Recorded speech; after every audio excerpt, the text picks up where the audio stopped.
لا حول ولا قوة إلا بالله العلي العظيم حسبنا الله ونعم الوكيل نعم المولى ونعم النصير أعوذ بالله السميع العليم من الشيطان اللعين الرجيم بسم الله الرحمن الرحيم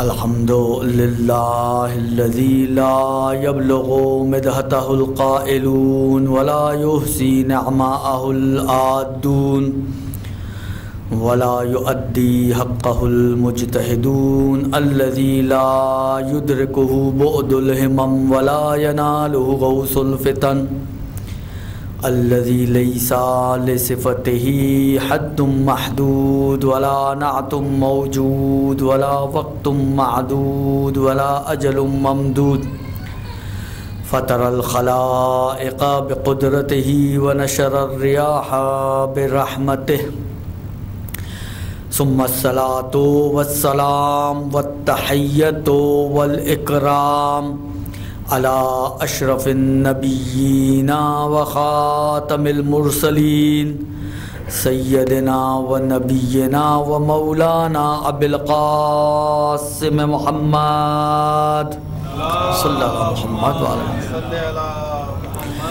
وعلى أهل بيته الطيبين الطاهرين المعصومين المظلومين الذين اذهب الله عنهم الرجس وطهرهم تطهيرا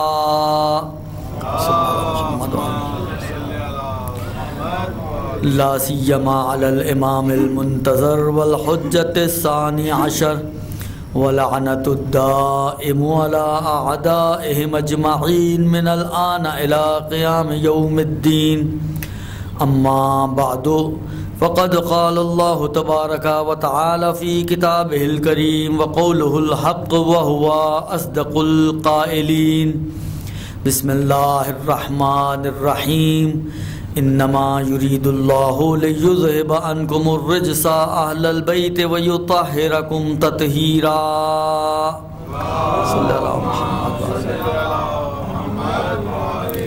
بسم الله الرحمن الرحيم اللهم كل وليك الحجة ابن الحسن صلواتك عليه وعلى آبائه في هذه الساعة وفي كل ساعة وليا وحافظا وقائدا وناصرا ودليلا وعينا حتى تسكنه أرضك طوعا وتمتعه فيها طويلا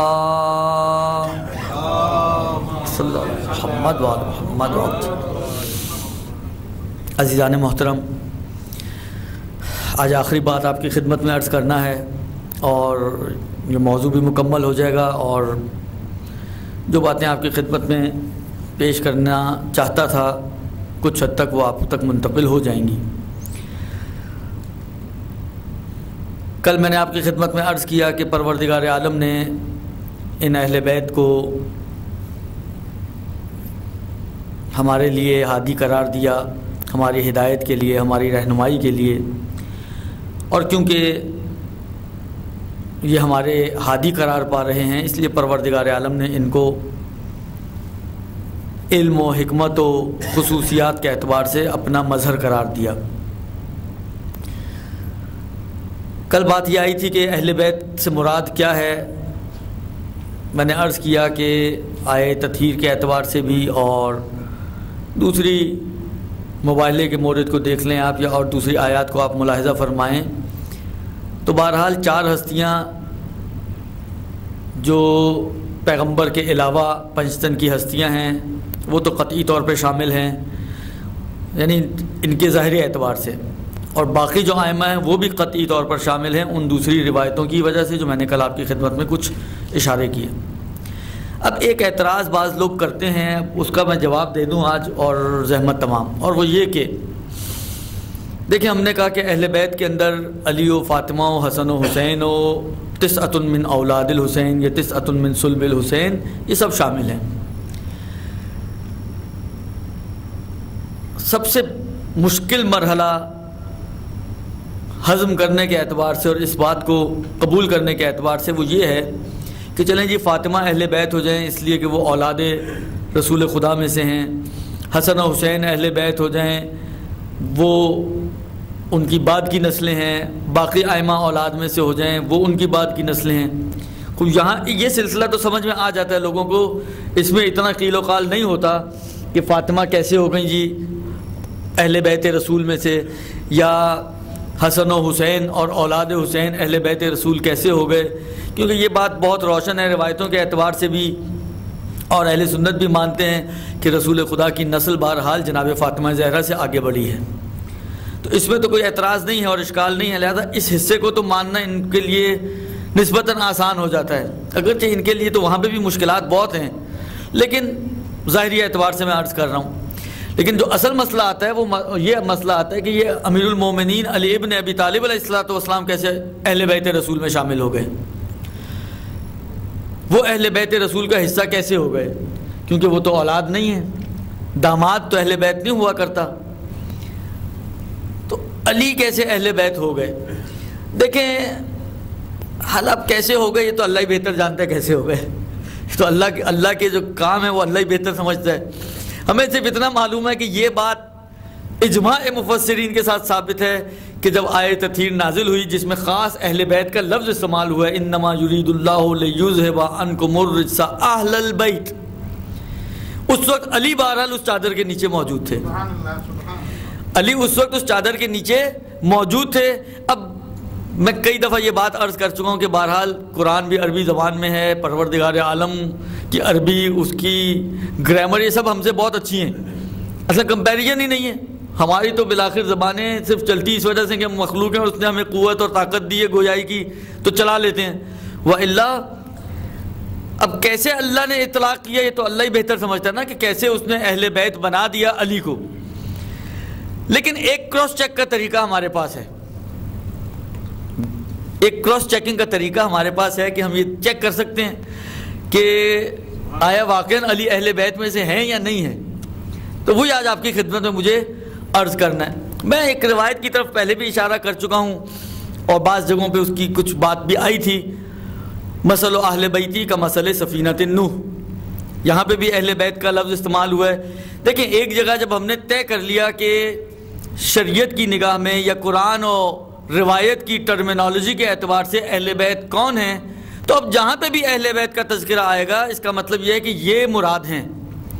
جب طے ہو گیا ایک مرتبہ کہ اہل بیت سے مراد کیا ہے خدا اور رسول کی نگاہ میں، اور پھر جب بھی خدا اور رسول کا کوئی کلام آئے جس میں اہل بیت کا تذکرہ ہوگا تو آٹومیٹکلی پھر یہ طے ہو جائے گا کہ اس اہل بیت سے مراد رسول کی وہی ہستیاں ہیں کہ جس کو ہم طے کر چکے ہیں.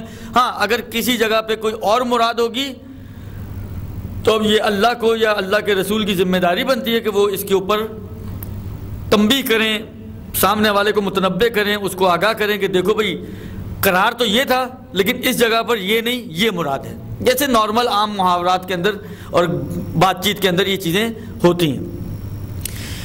مثل اہل بیتی کا مسئلہ سفینۃ نوح، اے رسول کہہ رہے ہیں کہ لوگوں سے مخاطب ہو کے کہہ رہے ہیں کہ میرے اہل بیت کی مثال کشتی نوح کی سی ہے، من رکبہ نجا و من تخلف عنہا غرقا. یہ میں پہلے بھی عرض کر چکا ہوں، جو اس پہ سوار ہو گیا وہ نجات پا گیا اور جو پیچھے رہ گیا روگردان ہو گیا، جس نے تخلف کر لیا اس سے تو وہ غرق ہو گیا اور ہلاک ہو گیا. اب دیکھیے کلام رسول ہے، وما ینطق عن الہوا کی سند لیے ہوئے ہے، آیت تطہیر کا مصداق ہے. اب یہی رسول اگر یہ کہہ رہا ہے اس تشبیہ کے اندر بالآخر کچھ نہ کچھ تو لحاظ کیا ہوگا نا اللہ کے رسول نے. جب تشبیہ دے رہا ہے کہ یہ ایسے ہیں تو بالآخر کچھ چیزوں کو تو ملاحظہ کیا ہوگا. اب ہمیں دیکھنا پڑے گا کہ کشتی نوح کی خصوصیات کیا تھیں، اور وہ جب خصوصیات ہمارے سامنے آئیں گی تو پتہ چلے گا کہ پھر اہل بیت کی خصوصیت وہ ہے یا نہیں ہے اور یہ تشبیہ قابل قبول ہے یا نہیں ہے. لیکن اس جملے کو، اس کی کشتی کی وضاحت کرنے سے پہلے میں تھوڑا سا واپس پلٹوں گا، اور یہ جو آیت تطہیر میں نے آپ کی خدمت میں عرض کی اور جس کے اندر ہماری گفتگو بھی چل رہی ہے، اس میں بھی میں نے ایک بات آپ کی خدمت میں عرض کی تھی کہ دیکھیں جب یہ چاروں ہستیاں رسول نے ان کو جمع کر لیا، دیکھیں اصل واقعہ اجماعی، شیعہ سنی مفسرین نے اس بات کو قبول کیا ہے، جزیات میں تھوڑا ڈفرنس ہے، لیکن یہ کہ رسول خدا نے ان چار ہستیوں کو ایک چادر میں جمع کیا، اب کس کے گھر جمع کیا اس میں تھوڑے اختلافات ہیں، وہ کیفیت کیا تھی ان کے آنے جانے کی اس میں اختلافات ہیں، لیکن بالآخر یہ کہ چادر میں جمع کیا یہ ایک متفقہ مسئلہ ہے کہ جس کو شیعہ سنی علماء نے مانا ہے۔ اچھا، اگر حدیث قصہ کے جملے آپ کے ذہنوں میں ہوں، جب ان چاروں کو جمع کیا اس کے بعد اللہ کا رسول وَأَوْمَا بِيَدِهِ الْيُمْنَى إِلَى السَّمَاءِ، اللہ کا رسول دائیں ہاتھ کے ذریعے اشارہ کر رہا ہے آسمان کی طرف، اور پھر کہتے ہیں اللہم ہؤلاء اہل بیتی و خاصتی و حامتی، سبحان اللہ سبحان اللہ، صلوات محمد و آل محمد صلی اللہ علیہ وسلم۔ پروردگارہ یہ میرے اہل بیت ہیں، میرے خاصتی و حامتی، لحمہم لحمی دمہم دمی، یولمنی ما یولمہم یحزننی ما یحزنہم، انا حرب لمن حاربہم و سلم لمن سالمہم۔ خدایا یہ میرے اہل بیت ہیں، میرے حامی ہیں، میرے خاص ہیں، جس نے ان کو اذیت دی اس نے مجھے اذیت دی، جس نے ان کو پریشان کیا اس نے مجھے پریشان کیا، جنہوں نے ان کے ساتھ جنگ کی اس نے میرے ساتھ جنگ کی، جس نے جو ان کے ساتھ سلامتی اور امن کے ساتھ رہا تو وہ گویا میرے ساتھ سلامتی اور امن کے ساتھ رہا۔ یہ جملے ہیں اللہ کے رسول کے۔ اللہ کا رسول آسمان کی طرف رخ کرتا ہے، اشارہ کرتا ہے خدا کو، جس طرح مثلا ہم دعا میں اشارہ کرتے ہیں اوما بیدہ الیمنی الی السماء، اور پھر یہ جملے کہہ رہا ہے۔ میں سوال پوچھوں گا اللہ کے رسول سے کہ اے اللہ کے رسول، مگر خدا کو نہیں پتا کہ یہ آپ کے اہل بیت ہیں؟ سبحان اللہ، خدا کو معلوم ہے، خدا تو عالم الغیب و شہادہ ہے، بلکہ میں اگر ایک اور جملہ کہوں کہ اللہ کے رسول کا جتنا بھی علم ہے اور ان اہل بیت کا جو نیچے اس چادر میں جمع ہے ان کا جتنا بھی علم ہے، یہ سارے کا سارا علم پلٹتا ہے خدا کے علم کی طرف، اس کی وجہ سے ان کا علم ہے۔ تو وہ خدا جو سب کچھ جانتا ہے، وہ خدا جو اس رسول کو سکھانے والا ہے، وہ خدا جو اس علی و فاطمہ کو علم ما کان و ما یکون دینے والا ہے، تو کیا اس کو یہ نہیں پتا کہ یہ اہل بیت ہیں؟ تو پھر اللہ کا رسول کیوں کہہ رہا ہے کہ پروردگارہ یہ میرے اہل بیت ہیں؟ بھئی کچھ تو اللہ کے رسول کے ذہن میں ہوگا نا، کچھ تو ہونا چاہیے، تبھی تو یہ جملہ صحیح بنے، وَإِلَّا تو یہ بہت ہی بڑا ایک کوسچن مارک ہے، بڑی سوالیہ نشان ہے کہ اللہ کے رسول کو کیا ضرورت پیش آئی اس خدا کو کہ جو عالم الغیب و شہادہ، جو دلوں کے حال کو جانتا ہے، جو زمین کی تہوں میں چھپی ہوئی چیزوں کو جانتا ہے، پہچانتا ہے، ہر چیز کو جانتا ہے، پہچانتا ہے، تو اس کو بتانے کی اللہ کے رسول کو کیا ضرورت پیش آئی؟ اب یہ بہت سوال ہے کہ یہ کیوں کیا اللہ کے رسول نے؟ تو بعض علماء نے اس کا جواب اس انداز سے دیا جو میں اب آپ کی خدمت میں عرض کرنے جا رہا ہوں کہ جب حضرت نوح کی کشتی سے مثال دی ہے نا، مثل اہل بیتی کا مثل سفینۃ نوح، اب آپ دیکھیں ذرا اس کشتی نوح کی خصوصیت کیا ہے قرآن میں آئی۔ سورہ مبارکہ ہود میں اس قصے کو نقل کیا ہے پروردگار عالم نے، حضرت نوح کے قصے کو۔ سب سے پہلے تو پروردگار عالم نے جب یہ ساری کیفیت بن گئی اور حضرت نوح تنگ آ گئے، پریشان ہو گئے اور خدا سے تقاضا کیا، تو پروردگار عالم نے کہا کہ اے نوح اصنع الفلک بأعیننا و بوحینا، اے نوح کشتی بناؤ۔ اور کشتی کو دو خصوصیتیں اس کشتی میں جو نوح کی کشتی کو ہیں، اب دیکھنے ہمیں یہی ہے کہ یہ اہل بیت میں ہیں یا نہیں، خصوصیات دیکھ توجہ کیجئے گا بس۔ دو خصوصیتیں ہیں جو اس آیت کے مطابق یہاں پر ابتدا میں پروردگار عالم نے اس کشتی نوح کے لیے قرار دی ہیں کہ اے نوح یہ کشتی بوحینا و بأعیننا، آنکھوں کے سامنے اور وحی الہی کے ساتھ یہ طے پائے گی اور یہ کشتی بنے گی۔ بس اس کا مطلب یہ کہ یہ کشتی تاریکیوں میں نہیں بنے گی، یہ کشتی تنہائیوں میں نہیں بنے گی، یہ کشتی آنکھوں کے سامنے بنے گی۔ یہ کشتی آپ اپنی مرضی سے نہیں بنائیں گے اے نوح، بلکہ کشتی ہم بتائیں گے کیسے بنے گی، تو ہماری وحی کے ذریعے یہ کشتی بنے گی۔ اب آ جائیے دیکھ لیتے ہیں کہ آیا کون سی کشتی ایسی ہے, کون سا شخص ایسا ہے کہ جو بے وحی نہ وہ بے آیون نہ, جو آنکھوں کے سامنے اور وحی الہی کے ذریعے جس کو معین کیا گیا ہے. تو آ جائیے غدیر خم کے میدان میں. غدیر خم کے میدان میں 1.25 لاکھ حاجیوں کی آنکھوں کے سامنے, 1.25 لاکھ افراد کی نگاہوں کے سامنے اللہ کا رسول اپنی مرضی سے نہیں بلکہ یا ایھا الرسول بلغ ما انزل الیک من ربک فإن لم تفعل فما بلغت رسالتہ, اے رسول ان تک پیغام پہنچا دو, اس پیغام کو جو ہم تم تک پہنچا چکے ہیں, اور اگر یہ پیغام نہیں پہنچایا تو یاد رکھو کوئی کار رسالت تم نے انجام ہی نہیں دیا. بس اس کا مطلب یہ ہوا کہ علی جو کشتی نوح کی مثل ہیں یہ وہ ہیں کہ جو ہماری وحی کے ذریعے بھی طے ہوئے ہیں اور ہمارے اور آنکھوں کے سامنے طے ہوئے ہیں. لہٰذا اس کے بعد پروردگار عالم نے کشتی بنانے کا طریقہ بتایا حضرت نوح کو, اور حضرت نوح نے اپنا کام شروع کر دیا, کشتی بننا شروع کر دی. اب جب کشتی بنتی رہی, لوگ آتے تھے, دیکھتے تھے, خشکی میں بیٹھے حضرت نوح کشتی بنا رہے ہیں, دور دور کوئی پانی نہیں ہے. میں پہلے بھی عرض کر چکا ہوں خصوصیات تھوڑی سی, تو لوگوں کو ٹینشن ہوتی تھی, لوگوں کو شک ہوتا تھا کہ اس نبی کی عقل خراب ہو گئی ہے, نعوذ باللہ من ذالک. لوگوں کو اس نبی خدا کی جو اولو العزم نبی ہے اس کے بارے میں شک ہوتا تھا کہ یہ کیسا نبی ہے, اپنے آپ کو کہتا تو نبی ہے اور کام وہ کر رہا ہے جو بچہ بھی نہیں کرتا, خشکی کے پہ بیٹھا کشتی بنا رہا ہے, تو یہ کشتی چلے گی کہاں. لہذا یہ وہ لوگ تھے جو اس نبی کی عقل میں شک کرنے والے تھے. یہ نبی کیا کر رہا تھا, جب نبی نے کشتی بنائی ہے تو لوگوں کو اس کی عقلوں پہ شک ہوا ہے. عزیزو, جب اللہ کے رسول نے کہا نا کہ مجھے کاغذ قلم لا کے دے دو, جب کہا نا مجھے کاغذ قلم لا کے دے دو تاکہ میں معین کر دوں اپنی کشتی کو, تو اس وقت کسی نے یہاں پہ بھی شک کیا تھا نا, اور کہا تھا کہ یہ نبی نعوذ باللہ ہذیان کہہ رہے ہیں, یہ نبی. تو یہ کوئی نیا مسئلہ نہیں تھا.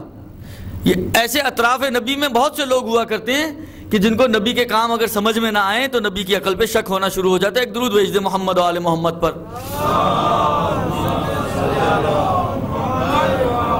خیر, یہ کشتی بن گئی, تنور فاضت تنور میں سے پانی نکلنا شروع ہوا, عذاب الہی پہنچ گیا, شروع ہو گیا. اب یہاں پر حضرت نوح نے امر الہی کے ذریعے جو امر تھا, حیوانات کے جوڑے رکھے, اور جو اس ایمان لانے والے تھے ان کو کہا کہ تم سوار ہو جاؤ کشتی پہ, اس لیے کہ آج کشتی کے بغیر کسی کی نجات نہیں ہے. سب سوار ہو گئے. حضرت نوح کا فرزند اس نے کہا کہ میں تو سوار نہیں ہوں گا. سورہ ہود کی آیتیں آپ جا کے دیکھیے گا ضرور, 40-42 سے اوپر کی آیتیں. حضرت نوح کے فرزند نادا نوح ابنہ, نوح نے اپنے بیٹے کو آواز دی اور کہا کہ ارکب معنا, سوار ہو جاؤ ہمارے ساتھ, کیونکہ آج کسی کے اوپر کسی کے لیے نجات نہیں ہے الا من رحمہ, مگر یہ کہ جس پر خدا کا رحم ہو, اور جو کشتی میں سوار ہو جائے صرف انہی کے لیے نجات ہے, اس کے علاوہ کسی کے لیے نجات نہیں ہے. تو کشتی نوح میں جو سوار ہوگا اس کے لیے نجات ہے, جو باہر رہ جائے گا. بلکہ قرآن کی تعبیر تو یہ ہے کہ اگر کوئی اس کشتی سے, حضرت نوح اپنے بیٹے کو کہہ رہے ہیں کہ سوار ہو جاؤ, وَلَا تَكُن مَعَ الْكَافِرِينَ, کافروں کے ساتھ نہ ہو جاؤ. اس کا مطلب یہ ہے کہ جو اس کشتی میں سوار ہوگا وہ تو مومن ہو سکتا ہے, جو کشتی سے باہر رہ جائے گا وہ کافروں میں سے ہو جائے گا. کشتی کو چھوڑ دیا تو کفر اختیار کر لو گے. یہ قرآن ہے, حضرت نوح کہہ رہے ہیں, واضح طور پہ کہہ رہے ہیں کہ کافروں میں سے ہو جاؤ گے. انہوں نے کہا کوئی مسئلہ نہیں, ہم پہاڑ پہ چڑھ جائیں گے, ہم پہاڑ پہ چڑھ جائیں گے اور پہاڑ ہمیں بچا لے گا پانی سے, پہاڑ ہمیں پانی سے بچا لے گا. تو حضرت نوح نے کہا کہ نہیں, آج تمہیں پہاڑ بھی نہیں بچا سکتا. پھر ایک لہر آئی اور ان باپ بیٹے میں اس نے جدائی کر دی, وَكَانَ مِنَ الْمُغْرَقِينَ, اور یہ غرق ہونے والوں میں سے ہو گیا. اب یہاں پر کچھ آیتیں چھوڑ کر پھر کوٹ کیا قرآن نے کہ اب حضرت نوح نے, جب پہلے تو بیٹے کو سمجھاتے رہے, نہیں سمجھ میں آیا اس کا, جب اس کی سمجھ میں نہیں آیا تو اب خدا سے مخاطب ہو کے کہا کہ پروردگارا, تو نے کہا تھا, تو نے وعدہ کیا تھا کہ میں تیرے اہل کو بچا لوں گا, پروردگارہ تو نے وعدہ کیا تھا کہ میں تیرے اہل کو بچا لوں گا، یہ میرا بیٹا میرے اہل میں سے ہے اور تو وعدے کی مخالفت نہیں کرتا۔ تو فوراً پروردگار عالم کا جواب آیا کہ انہو لیس من اہلک انہو عمل غیر صالح، دیکھو یہ تمہارے اہل میں سے نہیں ہے، یہ تمہاری نالائق اولاد ہے، یہ تمہاری نالائق اولاد ہے۔ بس یہاں سے ہمیں پروردگار عالم کی ایک روش کا اندازہ ہو گیا، پروردگار عالم کے ایک انداز پتہ چل گیا کہ کبھی بھی کسی نااہل کو اہل بنایا جائے تو پروردگار عالم سے برداشت نہیں ہوتا۔ کبھی کسی نااہل کو اگر اہل بنایا جائے تو پروردگار عالم وہاں پہ خاموش نہیں رہتا، فوراً بول دے گا کہ یہ اہل نہیں ہے، یہ نااہل ہے۔ اب سمجھ میں آیا کہ اللہ کے رسول جب یہ چاروں جمع ہو گئے اور چاروں جمع ہونے کے بعد پروردگار عالم کے اس حبیب نے آسمان کی طرف رخ کیا، اللہم ہؤلاء اہل بیتی، خدایا یہ میرے اہل بیت ہیں۔ تو اب اگر ان میں کوئی بھی نااہل ہوتا، اب اگر ان میں کوئی ایک بھی نااہل ہوتا تو پروردگار عالم کو خاموش نہیں رہنا چاہیے تھا، کہتے تھا کہ اے رسول یہ علی تمہارے اہل کہاں سے ہو گئے، کہتے تھا اللہ کہ اے رسول یہ علی تمہارے اہل کہاں سے ہو گئے۔ خدا نے بجائے اس کے کہ تردید کرے بلکہ پروردگار عالم نے آئے تطہیر بھیج کے مہر ثبت کر دی کہ ہاں یہی تمہارے اہل بیت ہیں، اور انہی سے ہم نے ارادہ کیا ہر طرح کی نجاست اور پلیدگی کو دور کرنے کا۔ ایک درود بھیج دیں محمد و آل محمد پر۔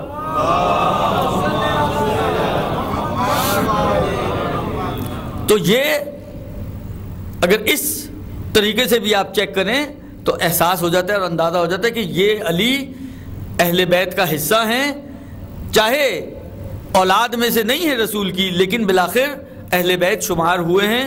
اور رسول کی وہ جو حدیثیں میں نے کل بھی آپ کی خدمت میں پیش کی، انہوں نے واضح طور پہ علی کا نام لیا ہے، علی فاطمہ حسن حسین وتسعۃ من صلب الحسین، اور ایک میں تھا من ولد الحسین۔ تو یہ قطعی طور پر اہل بیت ہیں۔ اب یہاں پر ایک اور بات میں آپ کی خدمت میں پیش کرنا چاہتا ہوں، دیکھیں کیا کہا پیغمبر نے کہا کہ دیکھو جو سوار ہوگا اس کشتی میں وہ نجات پائے گا، جو سوار ہوگا وہ نجات پائے گا، جو سوار نہیں ہوگا وہ نجات نہیں پائے گا۔ اب ہمیں کیسے پتہ چلے آیا ہم اس کشتی میں سوار بھی ہیں یا ہم باہر ہی کھڑے ہوئے ہیں؟ بھائی ہم تو سمجھ رہے ہیں نا، دیکھیں ہمیشہ وہ چیز جس کو سمجھا جائے ضروری نہیں کہ وہ ویسی ہی ہو، ضروری ایسا ہے کہ جو آپ سمجھ رہے ہو چیز ویسی ہی نکلے، ضروری تو نہیں ہے نا۔ مثلا فرض کریں یہاں پہ کوئی رسی پڑی ہوئی ہو، ایسی میری ایک دم اچانک نظر پڑی، میرے ذہن میں آیا جیسے سانپ ہے، تو میں اس کو سانپ سمجھنے لگا، تو آپ کا کیا خیال ہے کتنے فیصد امکان ہے کہ میری سمجھنے کی وجہ سے وہ رسی سانپ بن جائے؟ کتنے فیصد امکان ہے؟ 1% بھی نہیں ہے، ہو ہی نہیں سکتا۔ میں وہ تو نہیں ہوں کہ اذا اراد ان یکون شیئا فیقول له کن فیکون، تو وہ رسی سانپ بن جائے، ان میں سے تو نہیں ہوں میں۔ ہاں کچھ تھے ایسے کہ اگر ان کے منہ سے کوئی لفظ نکل جاتا تھا پروردگار عالم اس کو پورا کر دیا کرتا تھا۔ جب فاطمہ زہرا نے کہہ دیا کہ درزی آئیں گے تو رضوان سے جنت سے رضوان آئے اور فاطمہ زہرا کی اولادوں کے لیے لباس لے کر آئے، صلی اللہ محمد وعلیہ۔ لیکن ہم تو ویسے نہیں ہیں، بہرحال تو ہمارا سمجھنا کچھ اور ہے اور چیز کا ہونا کچھ اور ہے۔ ممکن ہے میں سمجھتا رہوں کہ میں اس کشتی میں سوار ہوں، لیکن حقیقتاً دیکھا جائے تو میں سوار نہ ہوں۔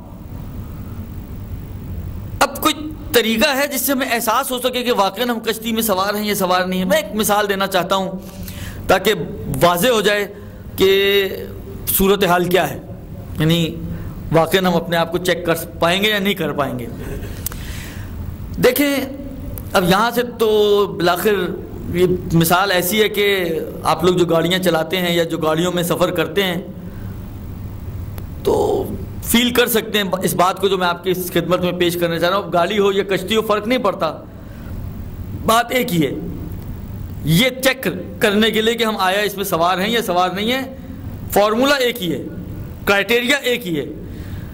لہذا کیونکہ ہم کشتیوں کے سفر تو کرتے نہیں ہیں، ہم تو گاڑیوں کے سفر کرتے ہیں، بس میں بیٹھ گئے، گاڑی میں بیٹھ گئے، رکشے میں بیٹھ گئے، ٹیکسی میں بیٹھ گئے، تو میں اسی کے حساب سے میں مثال دینا چاہ رہا ہوں تاکہ ایزیلی کنوے ہو جائے میری بات۔ دیکھیے میں گاڑی میں بیٹھا ہوں، آپ گاڑی چلا رہے ہیں ساتھ، اب ہم باتیں کرتے ہوئے جا رہے ہیں، اگرچہ گاڑی چلاتے ہوئے باتیں کرنی نہیں چاہیے، لیکن ہم تو ماشاءاللہ کرتے کرتے جا رہے ہیں باتیں۔ اچھا، باتوں میں آپ کو دھیان ہی نہیں رہا کہ سامنے آگے سپیڈ بریکر ہے، اور جب آپ بالکل اس کے سر پہ پہنچ گئے تو آپ کو احساس ہو کہ یہاں پہ سپیڈ بریکر ہے، لیکن اب وقت نہیں تھا آپ کے پاس کہ آپ گاڑی کو سلو کرتے، تو کیا ہوگا؟ سپیڈ بریکر کے اوپر سے اگر آپ اپنی سپیڈ میں 60 70 80 کی سپیڈ میں گزریں گے تو کیا ہوگا؟ گاڑی اچھلے گی نا، گاڑی اچھلے گی۔ اچھا، گاڑی تو اچھلے گی، آپ جو اندر بیٹھے ہوئے ہیں آپ کے اوپر کیا گزرے گی؟ آپ کو بھی جھٹکا آئے گا، یعنی گاڑی کے ساتھ آپ بھی اچھلیں گے، گاڑی اچھلے گی آپ بھی اچھلیں گے۔ اچھا، تھوڑا سا پہلے آپ کو احساس ہو گیا، آپ نے ایک دم بریک مار دی تاکہ گاڑی ہلکی ہو جائے، اب کیا ہوگا؟ اب گاڑی جھٹکا کھائے گی۔ اچھا، گاڑی تو جھٹکا کھائے گی، آپ جو اندر بیٹھے ہوئے ہیں آپ بھی جھٹکا کھائیں گے نہیں کھائیں گے؟ آپ بھی جھٹکا کھائیں گے۔ فرض کریں تھوڑا اور آگے گئے، ایک گڑھا تھا، گاڑی گڑھے میں گزری، پھر اس نے ایک جھٹکا کھایا، پھر آپ کو جھٹکا ملے گا۔ خلاصہ جو بھی گاڑی کے اوپر آ رہا ہے وہ سب آپ کے اوپر آ رہا ہے۔ گاڑی اچھلے گی آپ اچھلیں گے، گاڑی جھٹکا کھائے گی آپ جھٹکا کھائیں گے، گاڑی گڑھے میں جائے گی آپ بھی گڑھے میں جائیں گے، یعنی وہ اس سٹائل دیکھیں، اچھلنے میں بھی تھوڑا سا ڈفرنس آ جاتا نا۔ تو بالآخر گاڑی کے اوپر جو بھی مشکلات یا جو بھی اثرات آ رہے ہیں وہ سارے اثرات آپ کے اوپر منتقل ہو رہے ہیں اگر آپ گاڑی کے اندر بیٹھے ہوئے ہیں۔ لیکن اگر فرض کریں آپ صرف دیکھ رہے ہیں، تماشائی ہوں، گاڑی جا رہی ہے آپ دیکھ رہے ہیں، آپ نے دیکھا گاڑی ایک دم سپیڈ بریکر سے اچھلی، اندر والا تو اچھلا، آپ اچھلیں گے یا نہیں اچھلیں گے؟ جو باہر کھڑے ہوئے ہیں اچھلیں گے؟ نہیں اچھلیں گے۔ پھر آپ نے دیکھا اس نے ایک دم بریک مار دی، مثلا وہ اس کو جھٹکا لگا، آپ جو باہر کھڑے ہیں آپ کو جھٹکا لگے گا یا نہیں لگے گا؟ آپ بھی آگے ہلیں جلیں گے یا نہیں ہلیں جلیں گے؟ نہیں ہلیں جلیں گے۔ گلے میں جائے گا اس کو جھٹکا لگے گا، آپ کو جھٹکا لگے گا نہیں لگے گا؟ بس یہی معیار ہے سوار ہونے کا اور نہ ہونے کا۔ اگر تو ہم کشتی اہل بیت میں سوار ہیں تو اس کا مطلب ہے جو بھی ان کا کردار ہے اس کی ریفلیکشن ہمارے اوپر آئے گی، اگر ہم اندر ہیں تو۔ اگر ہم اس کشتی کے اندر ہیں تو جو بھی ریفلیکشن، جو بھی کردار، جو بھی خصوصیات، جو بھی صفات اہل بیت کی ہیں، اگر وہ ہمارے اوپر آ رہی ہیں، ان کی جھلک پڑ رہی ہے، اس کا شیڈو آ رہا ہے، اس کے جھٹکے ہم محسوس کر رہے ہیں، تو سمجھ لیں آپ کشتی کے اندر موجود ہیں۔ لیکن اگر ان کے عمل، ان کے کردار کا کوئی بھی اثر ہمارے اوپر نہیں آ رہا، اگر ان کا کردار، ان کا عمل، اس کا کوئی بھی امپیکٹ ہمارے عمل پر اور ہمارے کردار پر نہیں آ رہا، تو اس کا مطلب یہ کہ ہم کشتی میں سوار نہیں ہیں، ہم باہر کھڑے ہیں، بالکل اس شخص کی طرح جو باہر کھڑا ہے، جھٹکے اس کے اوپر اثر انداز نہیں ہو رہے، اچھلنا اس کے اوپر اثر انداز نہیں ہو رہا۔ یہ اثر انداز ہونا یا نہ ہونا یہی علامت ہے اس بات کی کہ آپ اس کشتی میں سوار ہیں یا سوار نہیں ہیں۔ اگر اہل بیت کا عمل، ان کی کردار، ان کی سیرت، ان کا اخلاق، اگر یہ ہمارے اوپر آ رہا ہے، ہم اس سے متاثر ہو رہے ہیں، تو اس کا مطلب یہ ہے کہ پھر ہم اس کشتی اہل بیت میں سوار ہیں۔ اور اگر نہیں ہو رہے تو پھر یہ سمجھ لیں کہ ہم سمجھ رہے ہیں کہ ہم سوار ہیں، لیکن حقیقت میں ابھی سوار نہیں ہوئے۔ لہذا عزیزو، نجات اسی صورت میں ہے کہ جب سواری ہوگی، جو رسول کے جملے ہیں وہ میں عرض کر رہا ہوں، اور سوار ہونے کے لیے ہمیں کچھ نہ کچھ اس کے اثرات کو قبول کرنا پڑے گا تاکہ ہم اس کے اندر والے شمار ہوں، اس کے باہر والے شمار نہ ہوں۔ ایک درود بھیج دیں محمد و آل محمد پر۔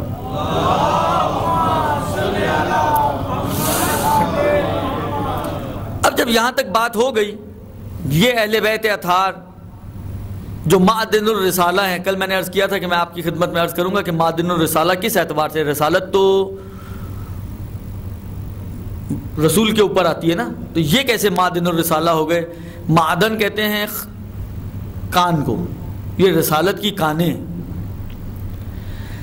یہاں پر بعض علماء نے بیان فرمایا ہے کہ دو طرح کی رسالتیں ہیں.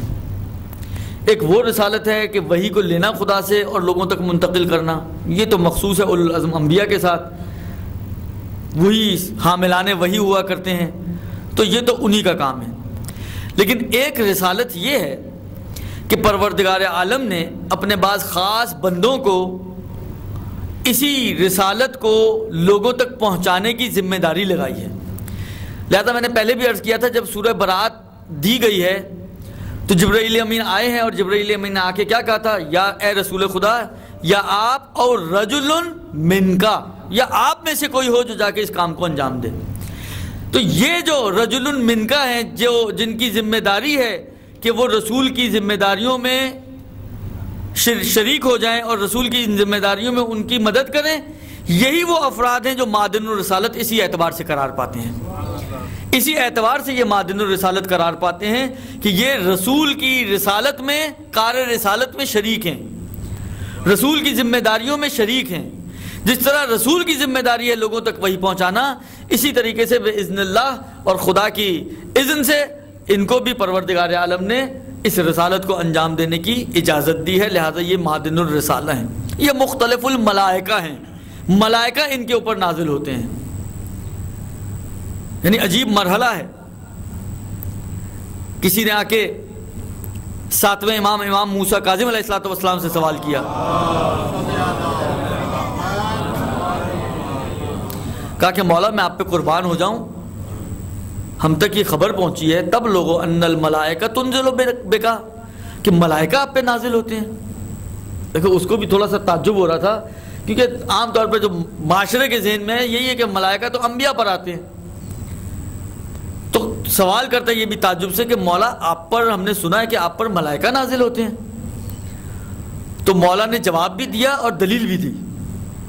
ساتویں امام نے جواب بھی دیا اور دلیل بھی دی. کہا کہ ہاں خدا کی قسم ہم پر ملائکہ نازل ہوتے ہیں، یہ ملائکہ ہمارے فرشوں پر قدم رکھتے ہیں.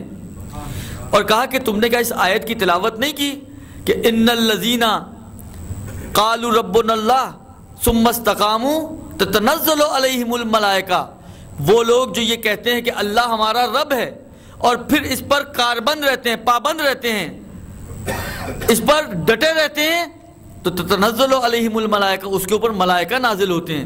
تو اہل بیت سے بڑھ کر اور کون ہوگا کہ جو اس قول کو کہے بھی کہ ہمارا رب اللہ ہے اور اس کا پابند بھی ہو جائے؟ کون آپ کو ان سے زیادہ پابند نظر آئے گا؟ اس عقیدے کا ماننے والا ان سے بڑا آپ کو کون نظر آئے گا؟ جو یہ کہتے ہوئے نظر آتے ہیں کہ اگر ہماری آنکھوں کے آگے سے پردے ہٹا دیے جائیں، لوگ کشف الغطاء لمزدت، تو یقیناً میری آنکھوں سے اگر پردوں کو ہٹا دیا جائے تو ذرہ برابر میرے یقین میں اضافہ نہ ہو. یہ ہے استقامت. اس سے زیادہ استقامت اور کس کے پاس ہے؟ تو اگر ان پہ ملائکہ نازل نہ ہوں گے تو پھر کس پہ ملائکہ نازل ہوں گے؟ ان لوگوں پہ نازل ہوں گے جن کی زندگیاں بت پرستی میں گزری ہیں. ان لوگوں پہ نازل ہوں گے کہ جنہوں نے آخری عمروں میں جا کے خدا کو قبول کیا ہے. یہ ہیں وہ کہ جن کے اوپر ملائکہ نازل ہوتے ہیں. لہذا یہ مختلف الملائکہ ہیں، یہ معدن الرحمہ ہیں، یہ رحمت کے خزانے ہیں. کیسی کیسی رحمت ان کے گھرانے سے سرزد ہوئی ہے.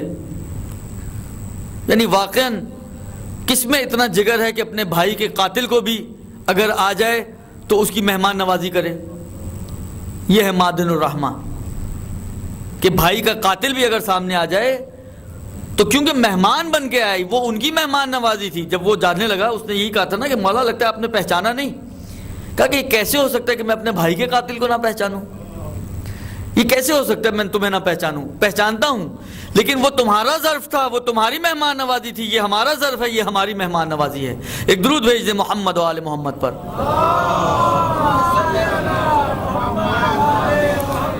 تو عزیزو، یہ وہ ہیں اہل بیت جو پروردگار عالم نے ہمارے لیے قرار دی. اب میں آخری آیت اور آخری بات آپ کی خدمت میں عرض کر کے بات کو ختم کر دوں. اب ہمیں کرنا کیا ہے؟ دیکھیں، قرآن نے جب ایک چہرہ آپ کو دکھا دیا، ایک رخ آپ کو دکھا دیا کہ اہل بیت کن ہستیوں کا نام ہے، قرآن نے بھی اور روایتوں نے بھی. اور یہ جو چند جملے میں نے آپ کی خدمت میں پیش کی یا چند دنوں سے جو روایتیں آپ کی خدمت میں پیش کی، بالآخر انہوں نے ایک اہل بیت کا چہرہ ہمیں بتا دیا کہ یہ کردار ہیں ہمارے پاس معاشرے میں موجود، اور دوسرے کرداروں کو بھی ہم جانتے ہیں کہ کیسے تھے۔ اب یہ جو بات میں کرنے جا رہا ہوں، آخری بات آپ کی خدمت میں، رسول کے بعد والے واقعات کو اپنے ذہن میں رکھیے گا ذرا، تو پھر آپ کو یہ سمجھ میں آئے گا کہ قرآن کہنا کیا چاہ رہے ہیں۔ کیونکہ قرآن کی بعض آیتیں واقعاً ایسی ہیں آپ فیل ہوتا ہے کہ جیسے آپ سے بات چیت کر رہی ہیں، لیکن یہ بات چیت اس وقت آپ کو فیل ہوگی جب آپ کو تھوڑا سا بیک گراؤنڈ اس کا معلوم ہو۔ اس لیے میں عرض کر رہا ہوں کہ جو رسول کے بعد واقعات پیش آئے ہیں اور جو صورتحال بنی ہے، جس طریقے سے مسئلہ پیش آیا ہے جانشینی رسالت کا، رسول کا، اس کو ذہن میں رکھتے ہوئے بات سنیے گا میری۔ سورہ مبارکہ یونس کی آیت ہے، اور ظاہراً 35ویں آیت جو مجھے یاد آ رہا ہے، اسی کے آگے پیچھے کی کئی آیت ہوگی۔ سورہ مبارکہ یونس 10واں سورہ۔ پروردگار عالم ارشاد فرما رہا ہے، افمن یہدی الی الحق احق ان یتبع امن لا یہدی الا ان یہدی۔ دیکھیں کمپیریزن کیا جا رہا ہے یہاں پر۔ آپ کو معلوم ہے کہ کمپیریزن کے لیے منیمم 2 افراد تو ہوں نا جو آپ کمپیریزن کریں کہ یہ یا یہ۔ مثلا آپ کوئی چیز لینے جائیں اور وہ آپ کو کوئی ایک ہی چیز دکھائے اور آپ کو کہے کہ یار چوز کر لو کیا لینا ہے تمہیں، تو آپ کیا کہیں گے؟ میں چوز کیا کروں؟ آپ نے مجھ کو آپشن کون سے دیے ہیں؟ آپ نے میرے سامنے ایک ہی تو چیز رکھی ہے، اس میں کیا چوز کروں میں؟ چوائس تو اس وقت ہوتی ہے کہ جب آپ کے پاس کوئی 4-6 چیزیں سامنے رکھی جائیں، پھر کہا جائے اس میں سے کیا چوز کرنا ہے چوز کر لو، جو لینا لے لو، جو اٹھانا اٹھا لو۔ ایک ہی چیز دے کے آپ کو کہا جی چوز کر لو، جو اٹھانا اٹھا لو، تو کیا جو اٹھانا اٹھا لو؟ آپ نے تو ہاتھ پیر باندھ کے کہہ رہے ہیں کہ جی چوز کر لو یہاں سے، تو کیا چوز کرنا ہے انسان نے؟ تو جب بھی کمپیریزن کی بات آتی ہے، جب بھی چوائس کی بات آتی ہے، تو وہاں پر حالانکہ منیمم 2 تو ہونے ہی چاہیے، منیمم 2 تو ہونی چاہیے۔ اچھا، جب کمپیریزن کی بات آتی ہے، جب آپ کہتے ہیں یہ آمنے سامنے کھڑا کرتے ہیں دونوں کو، تو اس کا مطلب یہ کہ دونوں اس کیفیت میں ہے کہ اگر ایک میں ایک خصوصیت ہے تو پھر دوسرے میں نہیں ہے۔ کمپیریزن ہو رہا ہے نا۔ آپ اگر کمپیریزن کرتے ہیں، مثلا فرض کریں 2 پین ہیں، آپ کہتے ہیں کہ یار یہ پین بہت روانی سے لکھتا ہے، اس کا مطلب یہ ہے کہ وہ روانی جو اس پین کی ہے وہ اس دوسرے پین میں نہیں ہے۔ اگر دونوں ہی رواں ہیں، اگر دونوں ہی رواں ہیں تو پھر کمپیریزن کیسا ہوا؟ فرض کریں آپ نے کہا یار یہ بہت روانی سے لکھتا ہے، آپ اس پین کو پہچانتے تھے، آپ نے کہا یہ اس سے بھی زیادہ روانی سے لکھتا ہے، تو کمپیریزن آپ کا وہیں ختم ہو جائے گا، ساری آپ کی جو کہانی ہے وہ اینڈ ہو جائے گا اس کہانی کا۔ بس ضروری ہے کمپیریزن کے لیے کہ اگر ایک میں کوئی خصوصیت موجود ہے تو پھر وہ خصوصیت دوسرے میں نہیں ہونی چاہیے تاکہ کمپیریزن بن سکے۔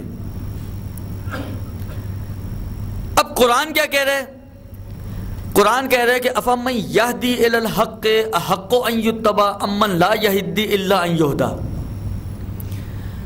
یہ ذہن میں رکھیے گا کہ اس ایک کردار ہمارے پاس وہ ہے کہ جو مختلف الملائکہ ہے، ملائکہ اس کے پاس آتے ہیں، معدن الرسالہ ہیں، معدن العلم ہیں، معدن الحکمت ہیں، بالآخر علم و حکمت و یہ ساری چیزیں ان کے اندر پروردگار عالم نے قرار دیا ہے۔ اب قرآن کہہ رہا ہے کہ افمن یہدی الی الحق احق ان یتبع امن لا یہدی الا ان یہدی۔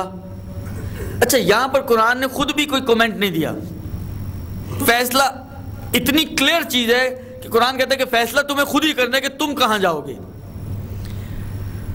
اب میں ترجمہ اس آیت کا کر رہا ہوں آپ کے سامنے، پہلے میں سیدھا ترجمہ کرتا ہوں، پھر میں الٹا ترجمہ کرتا ہوں تاکہ یہ بات صحیح طریقے سے میں آپ لوگوں تک کنوے کر سکوں۔ افمن یہدی الی الحق، آیا وہ کہ جو حق کی ہدایت کرنے والا ہے وہ زیادہ سزاوار ہے، ان یتبع اس کی اتباع کی جائے، امن لا یہدی الا ان یہدی، یا نہیں وہ کہ جو اس وقت تک ہدایت نہیں کرتا کہ جب تک اس کی ہدایت نہ کی جائے، جو ہدایت اس وقت تک نہیں کر سکتا جب تک اس کی ہدایت نہ کی جائے۔ فما لکم کیف تحکمون، دیکھیں تم کیا فیصلہ کرتے ہو، تم کس کے پیچھے چلنا پسند کرو گے۔ بس اس آیت سے سمجھ میں آتا ہے کہ ہمارے پاس دو طرح کے ہادی ہیں. یہاں پر دو ہادیوں کی بات ہو رہی ہے. ایک وہ ہادی ہے جو ہدایت کے لیے محتاج نہیں ہے, اور ایک وہ ہادی ہے جو ہدایت کے لیے خود محتاج ہے. محتاج ہادی اور غیر محتاج ہادی. ایک وہ ہے کہ جو ہدایت کرنے کے لیے اس بات کا محتاج نہیں کہ پہلے کوئی آ کے اس کی ہدایت کرے اور پھر وہ کسی کی ہدایت کرے, پہلے کسی سے پوچھے اور پھر آگے پہنچائے, بلکہ یہ وہ ہادی ہے جو محتاج نہیں ہے بلکہ سیکھ کر آیا ہے, ہدایت لے کر آیا ہے پروردگار عالم کی طرف سے. اس کے مقابل میں ایک وہ ہادی ہے جو خود ہدایت کا محتاج ہے. وہ اس وقت تک ہدایت نہیں کر سکتا جب تک کوئی اس کی ہدایت نہ کرے. پہلے کوئی اس کو سکھائے پھر وہ امت کو سکھائے, پہلے کوئی اس کو سکھائے پھر وہ امت کو سکھائے. قرآن کہتے ہیں اب دو طرح کے تمہارے پاس کردار ہیں, تمہارا کیا خیال ہے, اس کی اتباع بہتر ہے یا اس کی اتباع بہتر ہے؟ فما لکم کیف تحکمون. دیکھیں تم کیا فیصلہ کرتے ہو, تمہاری عقلیں تمہیں کیا سمجھاتی ہیں اور تمہاری عقلیں تمہیں کہاں تک لے کر جاتی ہیں. اب دیکھیں قرآن نے یہاں پہ کوئی کمنٹ نہیں دیا, نہیں کہا کہ یہ والا ظاہری بات ہے بہتر ہے کہ جو محتاج نہیں ہے, کیونکہ یہ وہ شخص ہے کہ جو معدن العلم ہے, یہ خزان العلم ہے, خزانہ علم ہے, خدا کا علم ان کے پاس بطور خزانہ قرار دیا گیا ہے. تو یہ محتاج ہدایت نہیں, اس لیے کہ ہدایت لے کر آئے ہیں. تو یہ جو ہدایت لے کر آنے والا ہے, کیا اس کی پیروی پسند کرو گے یا وہ کہ جو آنے کے بعد خود محتاج ہدایت ہے اور پھر ہدایت کرے گا جب تک کہ اس کی ہدایت نہ کی جائے؟ فما لکم کیف تحکمون. اب دیکھیں تمہاری عقلیں کیا کہتی ہیں. اب اگر کسی کی عقل یہ کہے کہ اس کو تو ایسے کی پیروی کرنی ہے کہ جو خود محتاج ہے, تو قرآن کہتے پھر میں کچھ نہیں کر سکتا اس کا. میرا کام صرف سمجھانا تھا, میرا کام صرف بتانا تھا, میرا کام صرف ہدایت تھا. جو قرآن کتاب ہدایت ہے نا, تو میرا کام صرف ہدایت اور رہنمائی تھا. انگلی پکڑ کے ڈنڈے لگا کر راستے پہ لگانا میرا کام نہیں ہے. ہاں ڈنڈے لگانا ضرور میرا کام ہے, لیکن وہ ابھی نہیں لگاؤں گا, وہ قیامت میں لگاؤں گا. لیکن ابھی میرا کام ڈنڈے لگا کر لوگوں کو ہدایت کے راستے پہ لگانا نہیں ہے. میرا کام صرف تمہارے کو رہنمائی کرنا ہے کہ دیکھو رسول کے بعد دو ایسے کردار تمہیں ملیں گے کہ جن میں سے ایک محتاج ہے اور ایک غیر محتاج ہے. اب تم کس کی پیروی کرنا چاہتے ہو؟ تمہاری عقل کیا کہتی ہے, تمہارا ضمیر کیا کہتا ہے, تمہارا وجدان کیا کہتا ہے, تمہاری روح کس کی طرف مائل ہوتی ہے؟ اب یہ اتنا فطری اور اتنا کامن سینس کا مسئلہ تھا کہ پروردگار عالم نے اس کو امت کے حوالے کر دیا, مگر اتنی کامن سی چیز کو بھی اس امت نے نہ سمجھا. اور دیکھ لیں آپ کے سامنے ایک بڑی تعداد وہاں چلی گئی کہ جو غیر محتاج ہیں, جو محتاج ہیں, اور غیر محتاج کو 25 سال کی مدت, کم مدت نہیں ہوتی عزیزو, 25 سال کی مدت اس غیر محتاج کو کہ جس کو پروردگار عالم نے ہمارے لیے ہادی مقرر کیا تھا گوشہ نشین کر دیا, گر نشین کر دیا.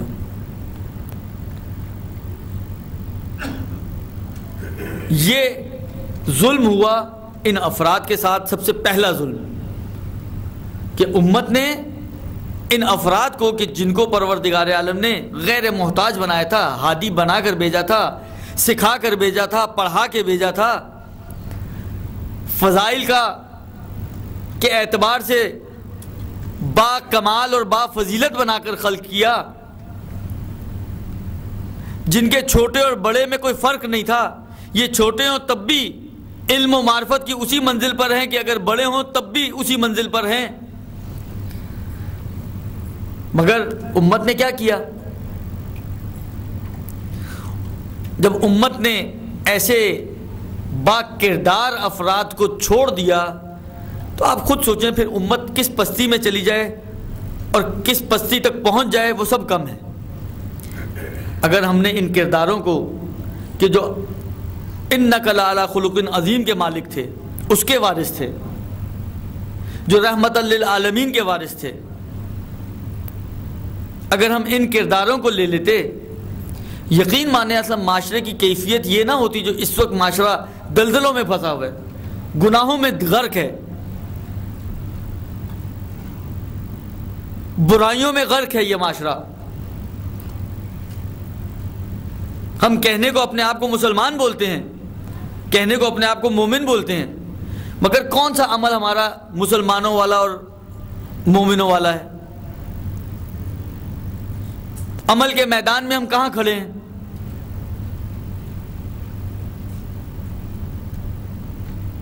کوئی ایک روایت مجھے لا کے آپ دے دیں کہ جس میں یہ ہو کہ اہل بیت یہ چاہتے ہو کہ ہمارا چاہنے والا عمل کے میدان میں پیچھے ہو. وہ تو یہ کہتے ہیں کہ کونوا لنا زینا ولا تکونوا علینا شینا. تم کو اتنا آگے ہونا چاہیے میدان عمل میں کہ ہمارے لیے باعث افتخار بن جاؤ, تمہارا وجود ہمارے لیے میڈل بن جائے, تمہارا کردار ہمارے لیے میڈل بن جائے. نہ یہ کہ اتنے پیچھے رہ جاؤ عمل کے میدان میں, اتنے پیچھے رہ جاؤ عمل کے میدان میں کہ لوگ ہمیں دیکھیں اور سوچیں یار یہ ایسے ہیں تو ان کے امام کیسے ہوں گے. دیکھیں یہ ایک بہت فطری سی چیز ہے, روایتوں میں بھی یہ چیز ملتی ہے کہ تمہیں دیکھ کر تمہارے امام کو پہچانا جائے گا, تمہیں دیکھ کر تمہارے امام کا تصور لوگوں کے ذہنوں میں آئے گا. تو اپنا عمل اور اپنا کردار ایسا بناؤ کہ جب تمہیں دیکھیں تو کم سے کم تمہاری وجہ سے ہماری بدنامی نہ ہو, نیک نامی کا ذریعہ بنو, بدنامی کا ذریعہ نہ بنو. یہ ہے اہل بیت علیہ السلام کا توصیہ ہمارے لیے. محمد ابن مسلم جیسا جلیل القدر صحابی ہے, پانچویں امام کا, پانچ اور چھٹے امام دونوں کے اصحاب میں سے ہیں. جو مجھے اب یاد پڑا شاید 70,000 حدیثیں انہوں نے امام سے یاد کی ہیں. اتنا جلیل القدر صحابی, خاص اصحاب میں سے امام کا. اس کے باوجود جب امام کے محفل میں آتے ہیں, ایک دن امام علیہ السلام فرماتے ہیں کہ اے محمد ابن مسلم تواضع اختیار کرو. آپ کا کیا خیال ہے محمد ابن مسلم جیسا شخص ہو جو راوی حدیث بھی ہے, اصحاب خاص میں سے بھی ہے,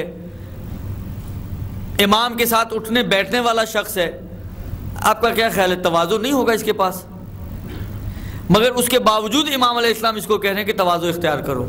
اس کا مطلب یہ کہ امام یعنی گویا یوں ہے کہ امام کی نگاہ میں جتنا ہونا چاہیے یہ ابھی اس لیول تک نہیں پہنچا, لہذا امام نے کہا تواضع اختیار کیوں کرو. اس نے یہ محمد ابن مسلم نے مسجد کے باہر کھجوریں بیچنا شروع کر دیں. دیکھیں جتنے انسان اپنی عقل کو توڑے, تواضع عقل کو توڑنے کا نام ہے.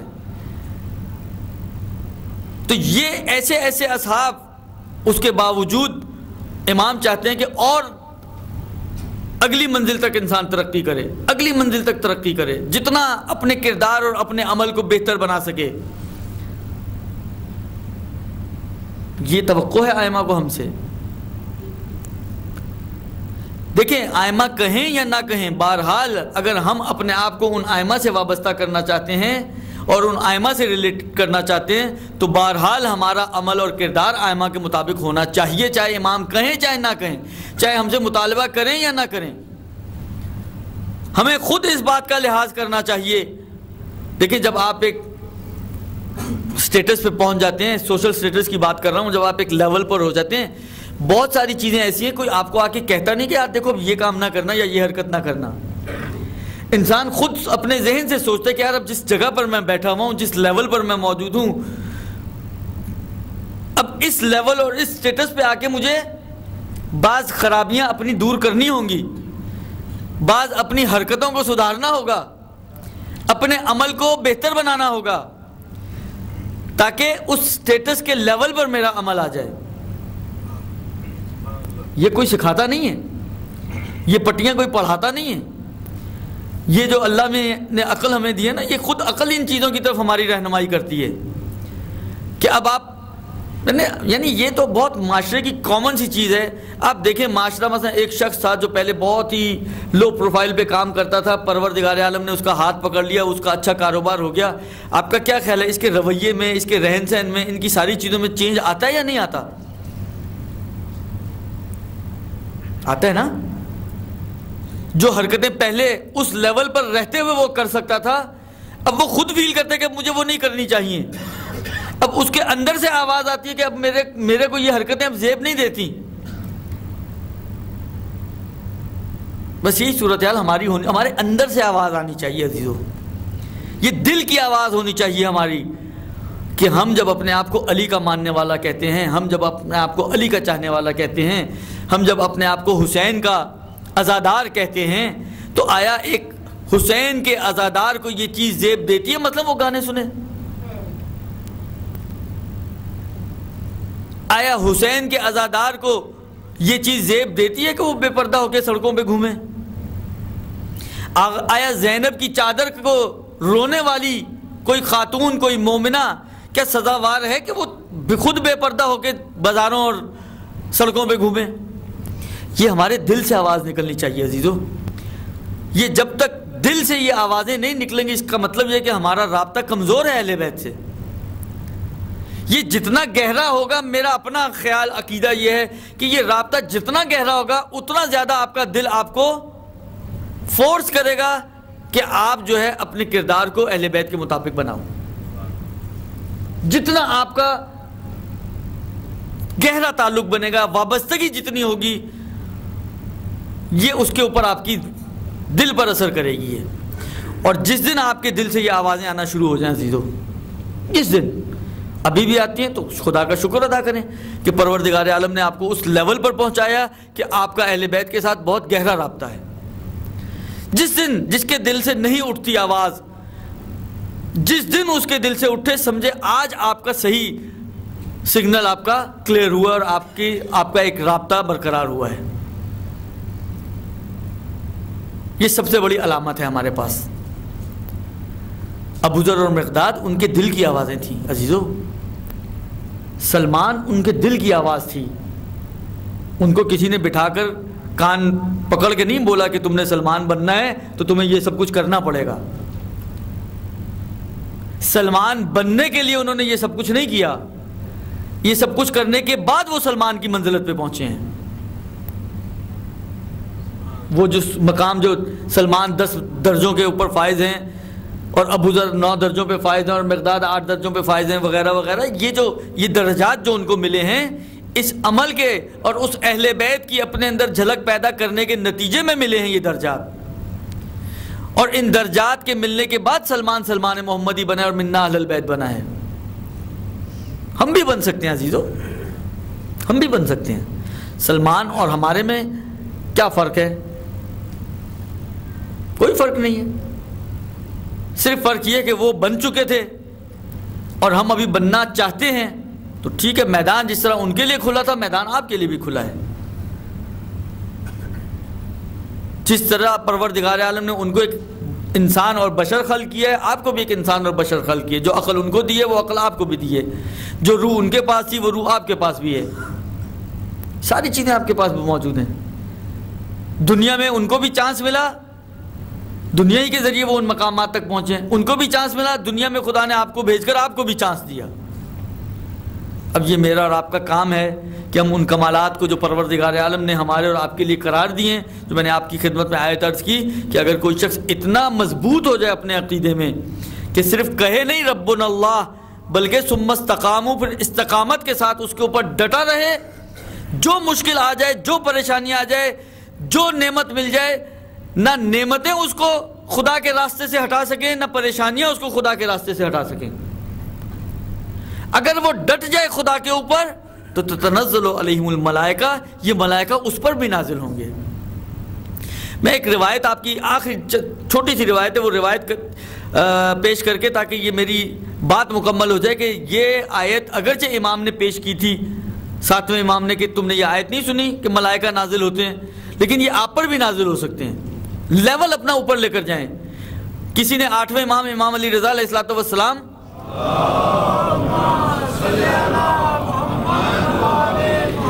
جس طرح بعض اوقات ہم لوگ بھی کہہ دیتے ہیں یار ہم کہاں اور وہ کہاں، اس قسم کی کوئی جملہ امام کے محضر میں کہا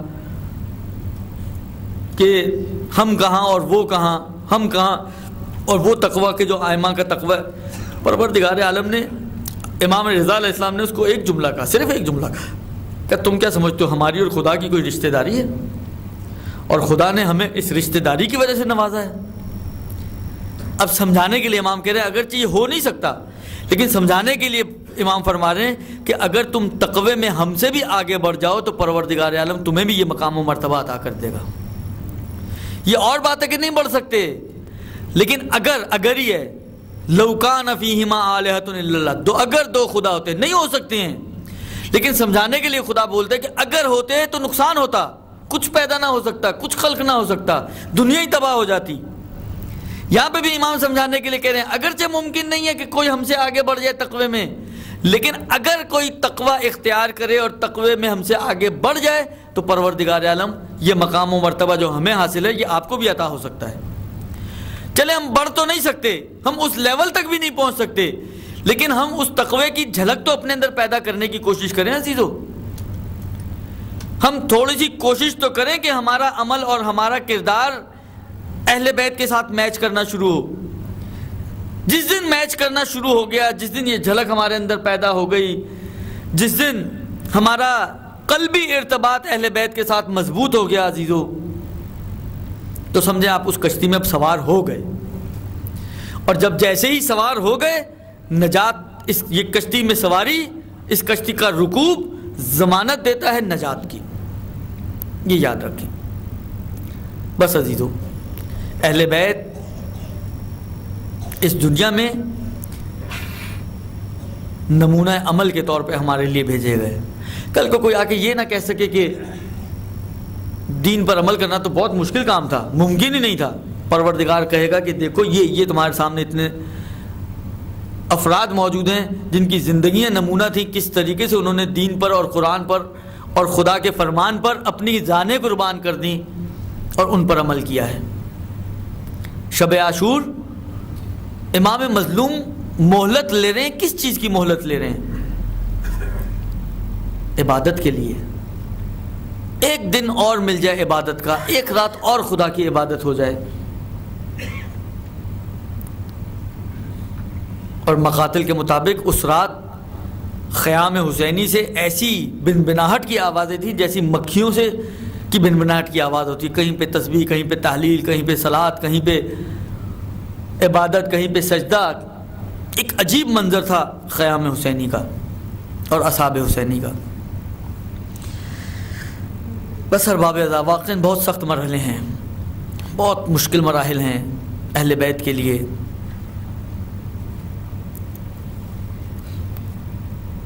جب 28 رجب کی رات میں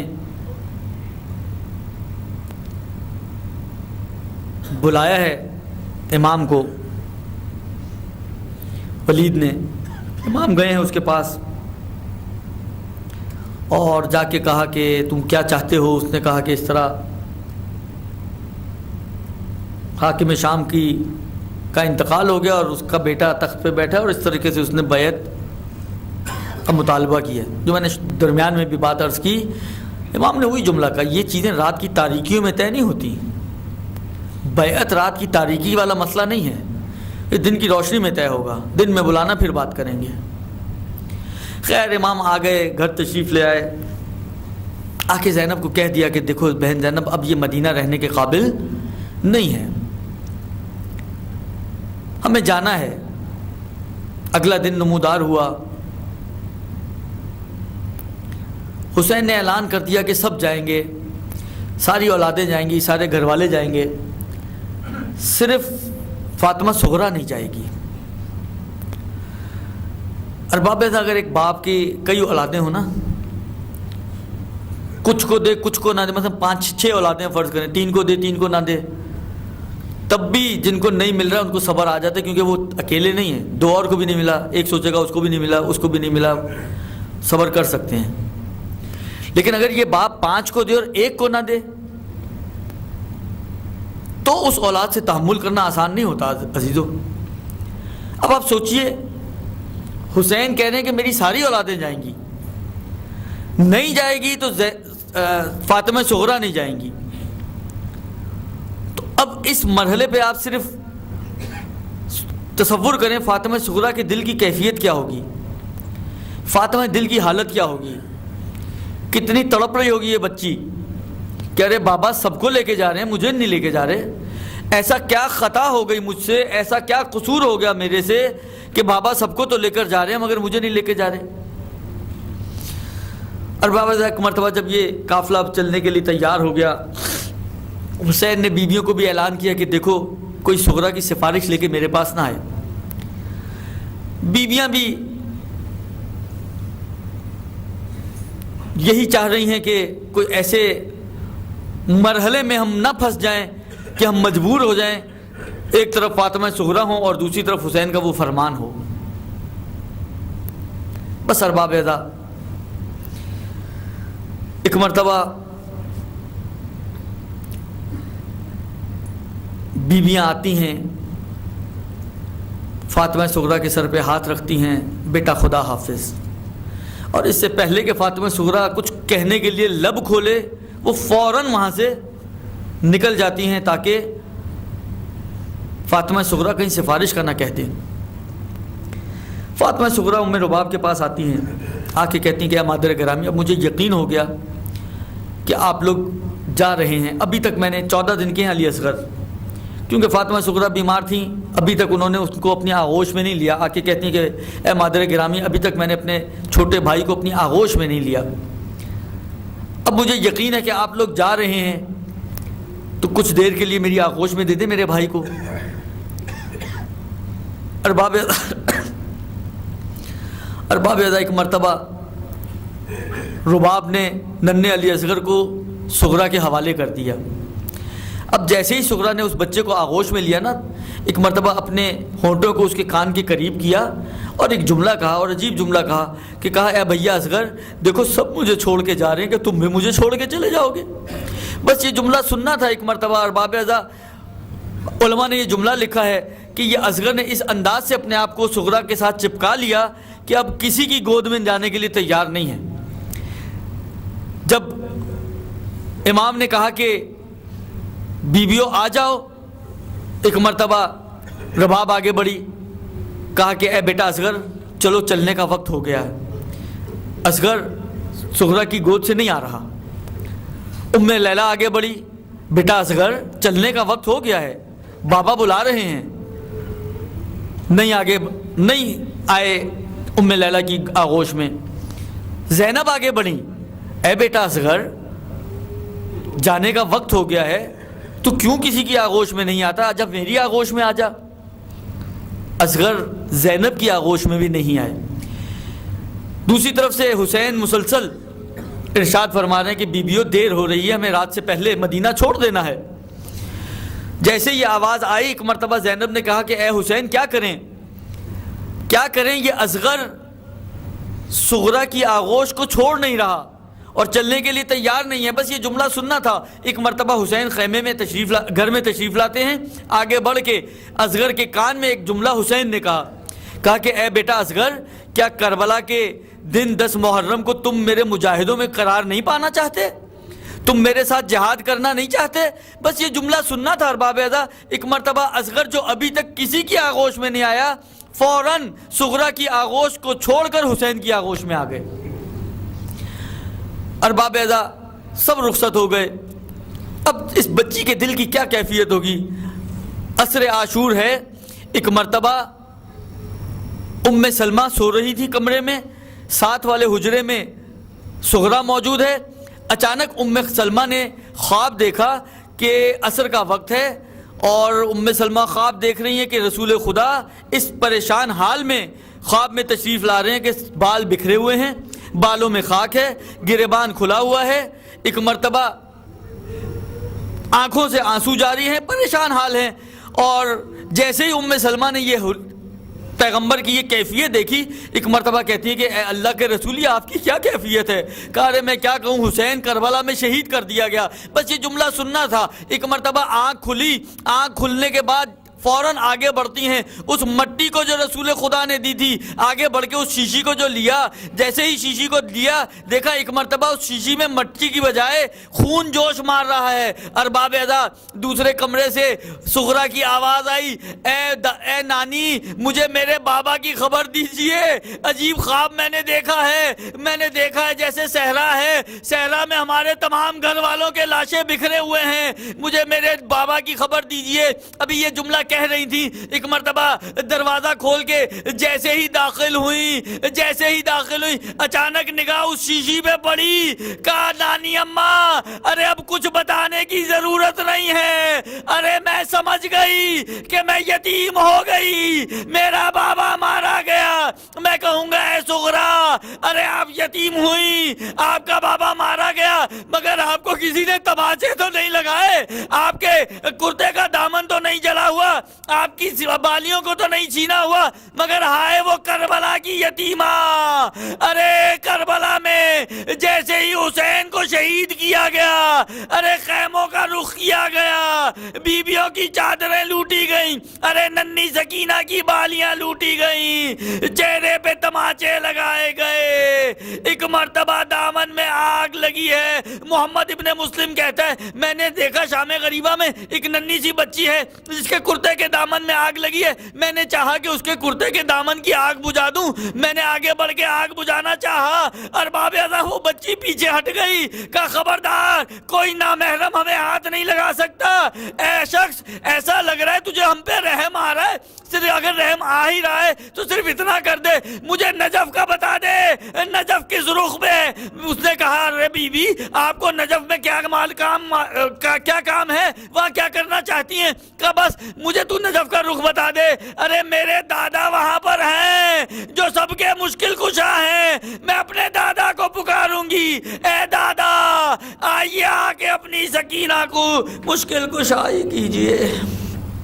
سيعلم الذين ظلموا أي منقلب ينقلبون انا للہ وانا الیہ راجعون۔ پروردگارہ تجھے محمد و آل محمد کا واسطہ ہمارے اس قلیل سے توسل کو اپنی بارگاہ میں قبول فرما، بحق محمد و آل محمد جہاں کہیں بھی مومن و مومنات موجود ہیں ان کی جان مال عزت آبرو کی حفاظت فرما، بحق محمد و آل محمد جو مومن و مومنات پریشان حال ہیں بحق محمد و آل محمد سب کی پریشانیوں کو دور فرما، بحق محمد و آل محمد جہاں کہیں بھی مومن و مومنات موجود ہیں اور حاجتیں رکھتے ہیں سب کی دینی و دنیاوی جائز حاجات کو پورا فرما، ہمارے عزاخانے عزاداریاں عزاخانوں کو اپنی حفظ و امان میں قرار دے، بحق محمد و آل محمد حوزات علمیہ اور مراجع نظام کی حفاظت فرما، بحق محمد و آل محمد جو مومن و مومنات بیمار ہیں سب کو شفائے کاملہ اور عاجلہ عطا فرما، بحق محمد و آل محمد امام کے دل کو ہم سے راضی و خوشنود فرما، امام کے آوان و انصار میں سے قرار دے، امام کے ظہور میں تعجیل فرما، ربنا تقبل منا انک انت السمیع الدعاء برحمتک یا ارحم الراحمین۔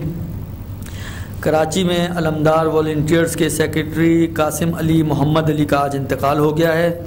آپ سب سے ایک تو نماز وحشت کی گزارش ہے اور دوسرا ایک سورہ فاتحہ کی گزارش ہے ان مرحوم کے لیے، تمام مرحوم مومن و مومنات اپنے مرحومین کے لیے، شہداء علماء مجتہدین جو اس دنیا سے جا چکے ہیں ان تمام کے لیے جن کا کوئی پڑھنے والا نہ ہو، اور خاص طور پر جناب ہاشم جعفری صاحب ان سب کے اصال ثواب کے لیے ایک فاتحہ۔ بسم اللہ الحمدللہ ایاک نعبد و ایاک نستعین